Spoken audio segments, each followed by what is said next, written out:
Revival of a woman whose mind had been dead. Call on me in the day of trouble. I will deliver you, and you will honor me.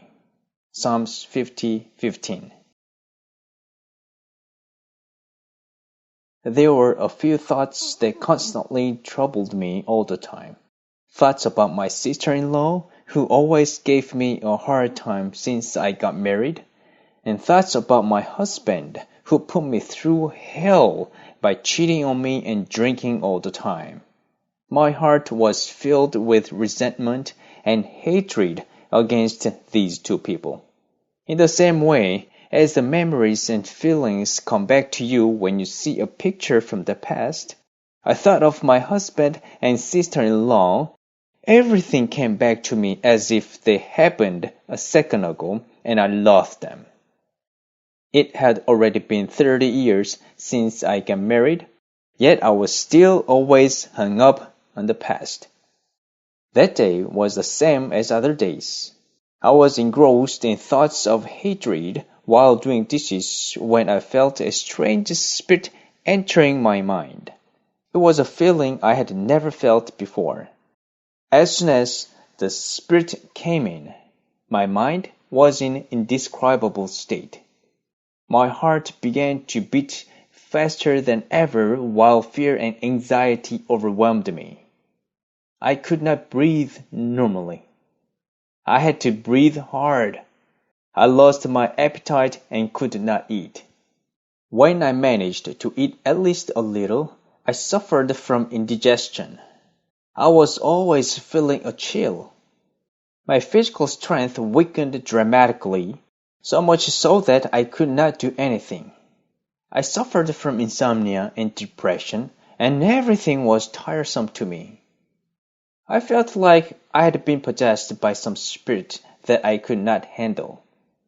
I had no control of my mind and spirit. I could not stay calm standing, sitting, or lying down. I was literally ill at ease. I could not concentrate on anything. Speaking frankly, I was about to go insane. What is wrong with me? I struggled hard to shake off the strange spirit soon after it died away. Since that day, the strange spirit entered my mind immediately whenever I was taken away by thoughts of hatred. Then I struggled so hard to the point where I felt like I was going to die. And little by little, the time and frequency that the strange spirit came into me and stayed increased. When it was inside me, I could not sleep for a single moment. Insomnia led me to severe depression. I was continuously tempted to commit suicide. I couldn't take it anymore and decided to go see a psychiatrist.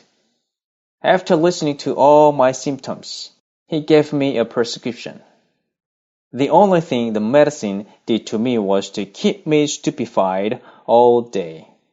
As medicine did not seem to help, the doctor recommended psychotherapy, in other words, hypnosis therapy. He said I would have to go through many sessions. I deliberated on whether to take the psychotherapy or not. When I did not know what to do, like a child who had lost direction, a thought suddenly came into my mind. No medicine or human method can cure you. Only the God who made you can heal you. Who is that God? How can I meet him? He is Jehovah, the Creator God. He will heal you when you meet him. Neither doctors or medicines can cure this, but only God can. I did not know that these thoughts were actually the voice of God who was speaking to me. I just looked up to heaven and cried out for help. I prayed with all my heart. God's amazing guidance and providence led me to Seoram Shimto. I felt that although I was alive physically, my mind was dead.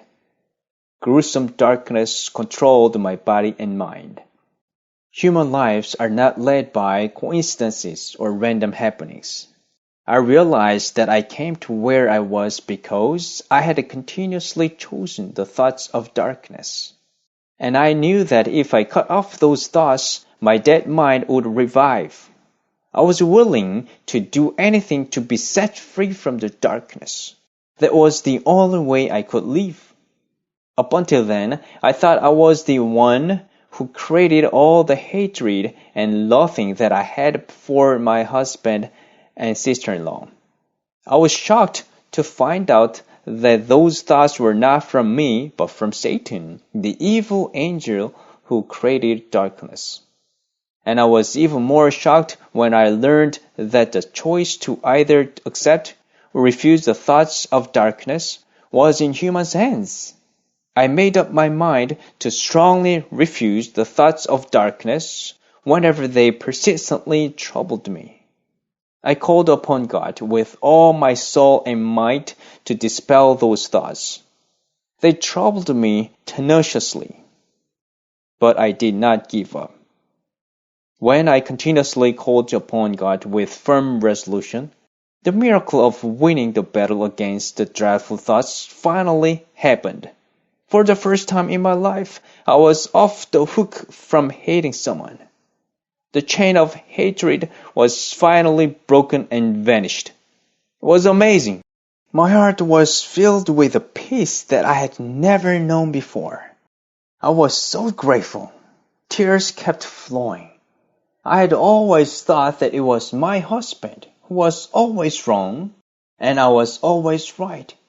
But now, my faults and weaknesses seemed much bigger, while others seemed minor. My heart hurt from regret for hating my husband and sister-in-law. I cried a lot from regret and sadness. Looking back, there were too many things I had done wrong to the ones around me. I genuinely asked them for forgiveness. While I used to hate everyone before, they all looked valuable and lovely to me now. My dead mind was finally revived by love. I had always wanted to end my life before. Now, my heart was glowing with love and desire for life. Everything in the world seemed new and beautiful now.